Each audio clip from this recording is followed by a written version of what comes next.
Hey guys, so I've been telling Metal Pete I had a particularly cool fan coming, and I didn't tell him what it was. And I had my fingers crossed because anytime you're shipping something with a lot of glass and breakable parts, it can be rough. But it made it in with no major damage. This is a Energy Reduction Systems American Art Series, and it has an integrated light kit. And it's the first I've ever seen with this type of integrated light kit. I did not know this was a thing.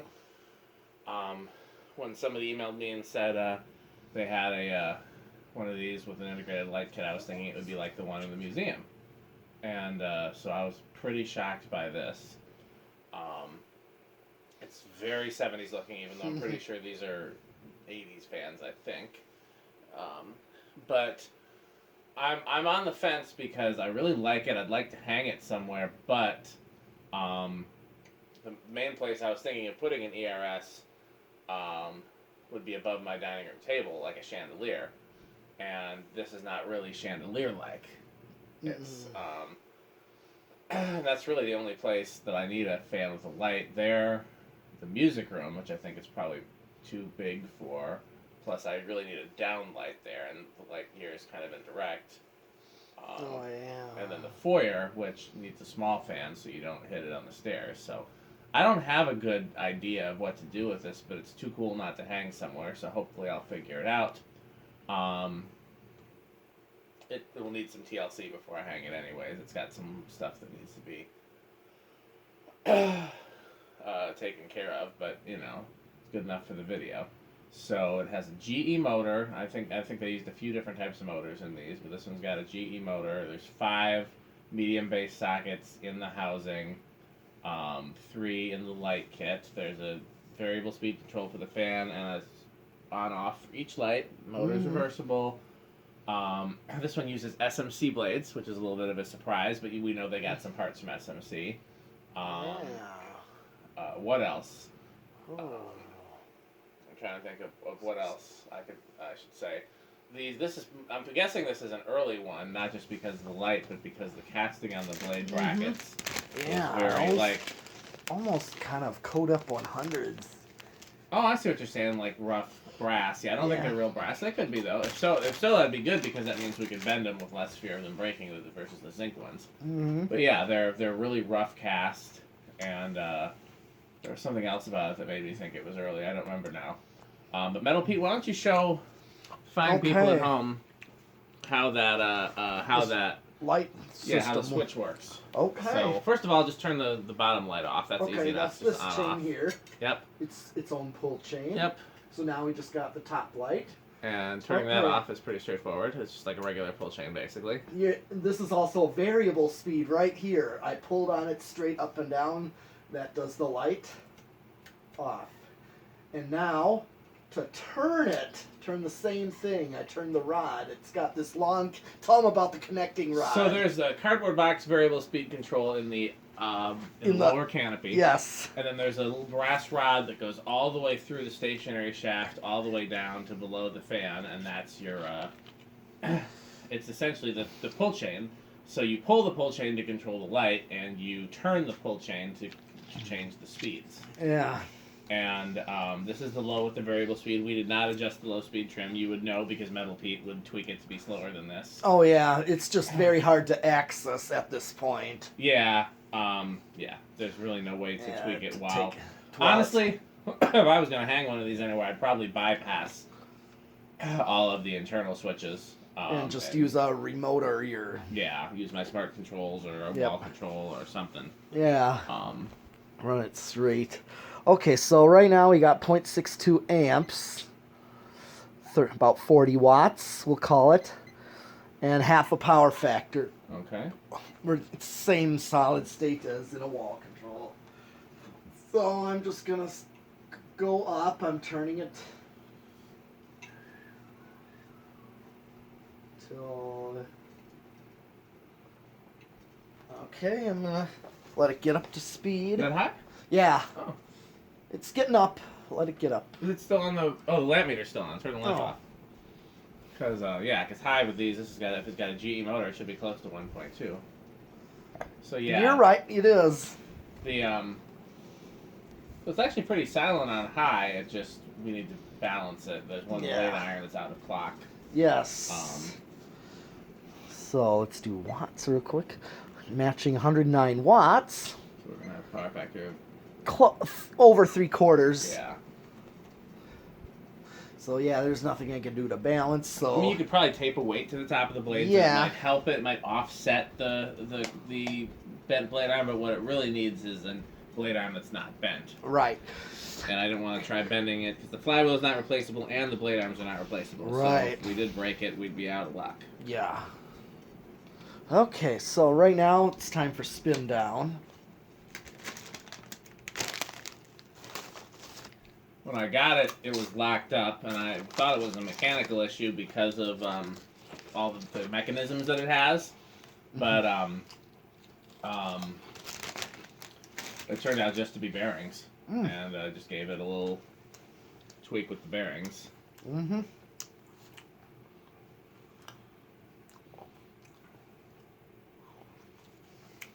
So,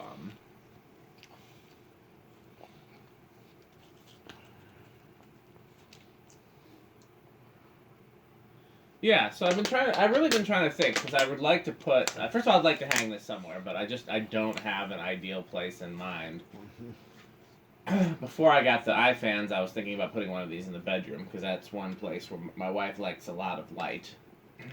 But, I don't think one of these and an iFan would be, an ideal combination. Or kitchen area, not the dining, but kitchen area. Yeah, I would hang pretty low for the kitchen. Oh, do you want to do it in reverse? Sure. Yes, reverse is right up here. Yep. So I'm gonna turn it back down to low.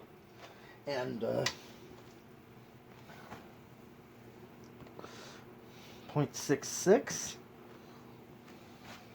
This is such a weird looking fan. I wonder how many variations they had. I've never seen a catalog. My favorite is the one where the motor is glass on the bottom too. Okay, let's see what's it drawing. Same. Yep, same. Okay.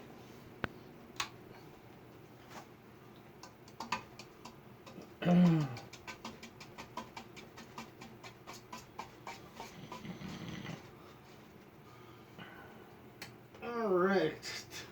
Well, I'm gonna do the decade. See where this thing will start. It's a You got it back to high? Yes. Okay. Oh, it was last set to high.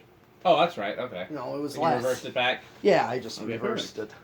So I'm gonna. Well, you go first. I'm gonna guess. I'm gonna guess 2. I'm gonna guess low on this one. It's a. Okay. I'll go with.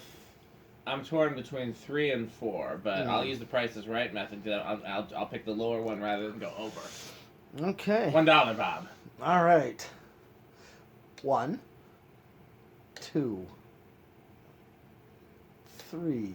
I'd like to change mine to 4. Well, that's Oh. kind of going. It stalled. 4. Yeah. 4's gonna go. Okay, well, that was almost right. Yeah.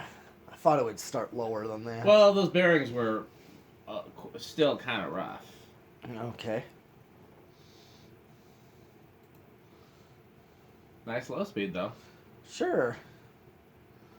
Oh yeah, it does look good on this fan here. I mean, obviously, one thing, I think this is a good restaurant fan. Oh, yeah, these were, I would love, I've never seen these. There's 5. No, I take that back.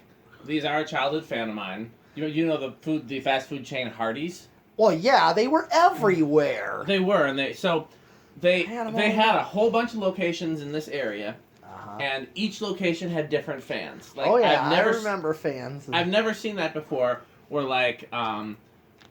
where like normally, like at least in like the city, like all the McDonald's here had Casablancas, Okay. and most of the Burger Kings here had Casablancas or Hunters. There was that one with New Tones, but I have every Hardee's had different fans, and most of them only had one fan, like over a specific table right next to the kitchen, and then the rest of the area didn't have fans. They'd have just one fan in a certain place. Mm-hmm. There's one near Woodman's East that had a whole bunch of, or maybe it was near Easttown Mall, but there was one of them that had a whole bunch of cane-bladed huggers. The rest of them only had one fan. So some of my very favorite childhood fans were in Hardee's. The one on Regent Street in Madison had the first place I've ever seen a wood-bladed envirofan. It had a brass motor and a light on the bottom, and I thought the light was balancing on the tip of the motor, and I thought that was so cool. The one on the west side had a fan to this day that I still haven't identified. It looked kind of like, and yeah, you can bring the decade backs up while I'm telling my story if you want. 5, look at this is perfect. 5 is perfect.